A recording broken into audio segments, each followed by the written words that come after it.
Bueno, está con nosotros el diputado Nicolás del Caño. Diputado, gracias por venir. Gracias a vos, Adrián. Bueno, a ver, comienzo por la introducción que vos quieras hacer. A ver, no te hago ninguna pregunta en primer lugar, sino a ver qué tema más te preocupa a vos hoy del que vive la Argentina.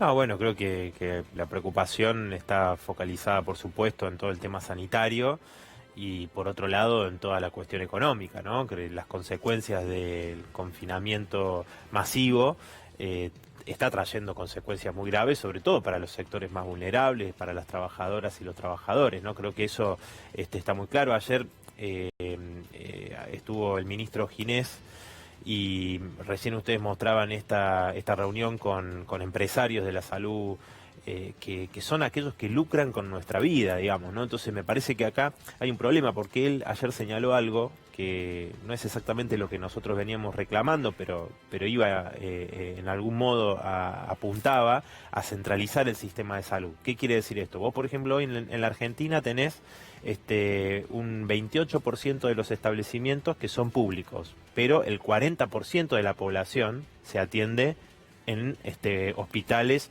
o centros de salud que son públicos, ¿no? Entonces, el tema de la centralización de todo el sistema de salud, la unificación con centralización de parte del Estado para hacer una planificación. Es decir, frente a esta situación extraordinaria, vos tenés que planificar y que entonces no puede haber gente que siga lucrando con frente a esta situación, ¿no? Entonces, pusieron el grito en el cielo cuando, esto no lo compartimos, pero el ministro dijo que no discutían la propiedad. Fíjate que en Irlanda se nacionalizó el sistema de salud. Entonces, frente a esta situación, no podemos permitir que sigan lucrando. Por ejemplo, una persona, supongamos que hay en una hipótesis que ojalá no suceda, pero digo, viendo lo que sucede en otros países, si vos tenés colapsado el sistema público y una persona que tiene que ir a una dependencia privada, no tiene dinero para pagarlo, entonces no lo van a atender.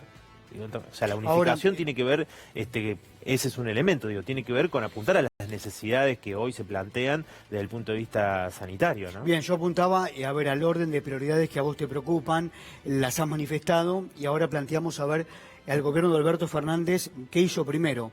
Yo lo vengo diciendo y lo vengo conversando. Primero dio una respuesta sanitaria, la vida antes que nada.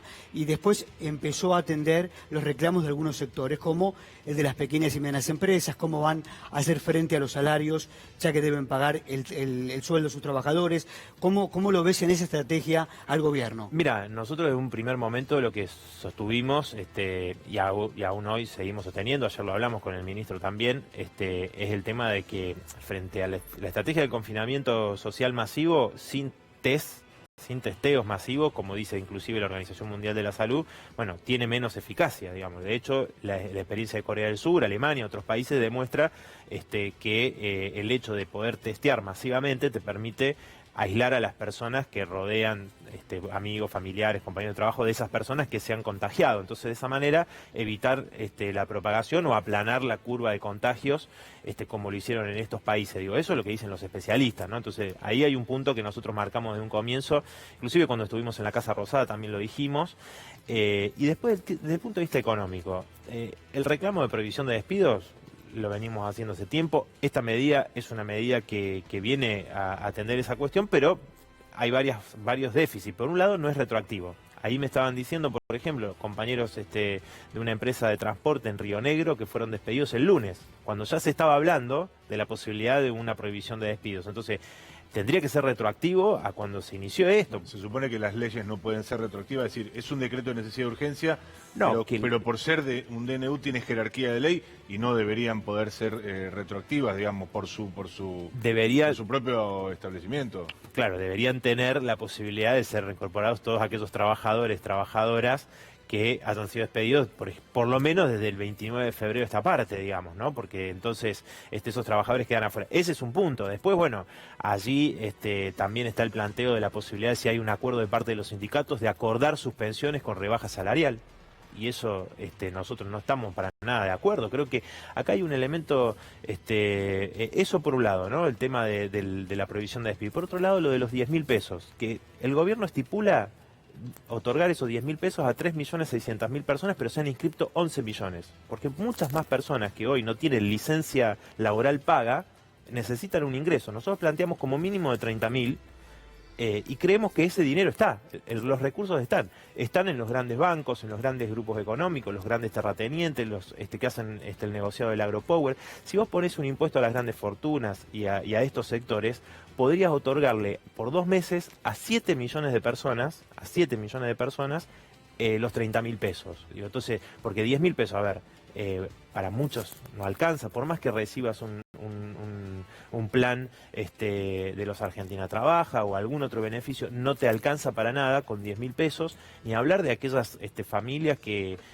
hay más de una persona que tiene un empleo informal o que se ha quedado sin trabajo, porque digo, nos siguen llegando, además todos los trabajadores informales los están despidiendo en este momento. Ustedes hablaban antes de la situación de Estados Unidos con millones de nuevos desocupados en 2 semanas. Bueno, en Argentina las consecuencias son muy graves. Ahora, Nicolás, a eso iba, ¿no? A ponerle a esta conversación una mirada más global. Hay diferencia sobre el avance del coronavirus y cómo los líderes del mundo lo están combatiendo en cuanto a medidas económicas. Yo, a ver, esto es una opinión, lo veo a Alberto Fernández activo en ese sentido, anunciando medidas económicas para contener, sobre todo, a los sectores más humildes, y otros gobiernos de otras partes del mundo. Vos hablabas de Estados Unidos, pero aquí nomás, Bolsonaro, Bolsonaro recién ahora está recapacitando, ¿no? No, lo de Bolsonaro es un desastre porque parte de negar la realidad de la pandemia, ¿no es cierto? Entonces, a partir de eso, él está congraciado con los grandes grupos económicos que no quieren perder un centavo y por eso no están de acuerdo con las medidas sanitarias que se recomiendan, ¿no? Eso para empezar. Y después, bueno, yo creo que, insisto con esto, las medidas, ¿desde qué punto de vista son insuficientes? Desde el punto de vista de que, miremos lo de Techin, ¿no? Techin despidió 1.400 trabajadores ¿para qué? Para justamente chantajear. Vamos a despedir tanto, ¿para qué? Para que se le dieran beneficios. Entonces, y el Estado se haga cargo de parte del salario de trabajadores. Bueno, yo creo que ese es el punto. Es decir, acá hay una disputa ya abierta por quiénes son los que van a pagar la crisis económica que ya está a la vista, digamos, y lo que va a ser post cuarentena, que va a ser aún peor, según dicen todos los economistas. ¿Cómo ve la izquierda, diputado, esta idea del gobierno de asistir sobre los salarios de las empresas con mayor volumen de recursos a las que tienen de 1 a 100 empleados y con repro especial de 6.000 a 10.000 pesos para la que tiene más de 100 trabajadores? A ver, nosotros creemos que lo que tendría que darse primero es no meter la mano al ANSES, digamos, ese por un lado, ¿no? O sea, la asistencia debería venir de impuestos a los grandes grupos económicos, a los grandes bancos. Ahí está la mala noticia, porque la parte de la asignación para las empresas de menos de 100 la va a definir la ANSES. Bueno, por eso mismo te digo, o sea, yo creo que debería salir esos recursos, ¿no?